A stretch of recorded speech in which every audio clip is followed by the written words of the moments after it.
Torniamo in Lombardia ora, è importante il dato di oggi che segna un calo dei ricoveri in terapia intensiva. In diretta ci riferisce la nostra inviata Stefania Battistini.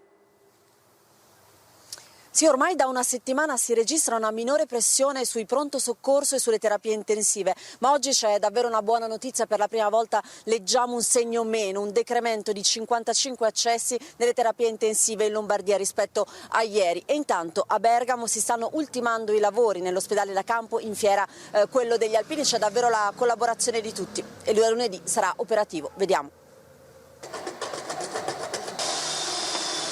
Questo è un grande pronto soccorso a 142 posti, terapia intensiva, subintensiva, basso intensiva. Una settimana e quella che era la fiera di Bergamo rinasce come ospedale completamente Covid, un miracolo della volontà. Il progetto degli Alpini, la direzione dell'ospedale Papa Giovanni. Da qui i pazienti entreranno in ambulanza. Arriverà qua, arriverà nella camera calda e verrà portato nella zona rossa.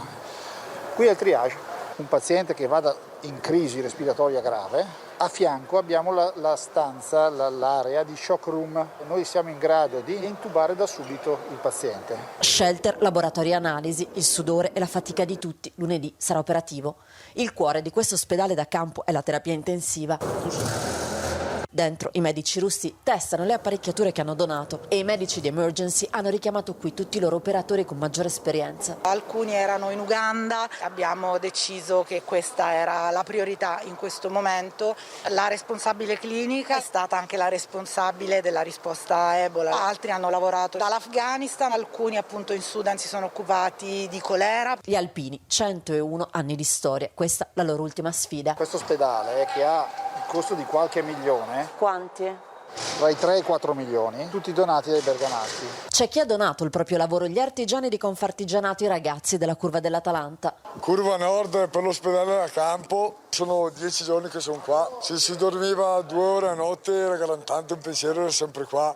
Qui si intrecciano storie di rinascita e di riscatto. Avevo problemi di tossicodipendenza, ho fatto 3 anni di comunità, ho ripreso in mano la mia vita e sono qua. Ci siamo tutti uniti, uno spirito così io non l'ho mai visto. Riesci a capire il senso della vita, per me è una nuova rinascita questa. Pronti a dare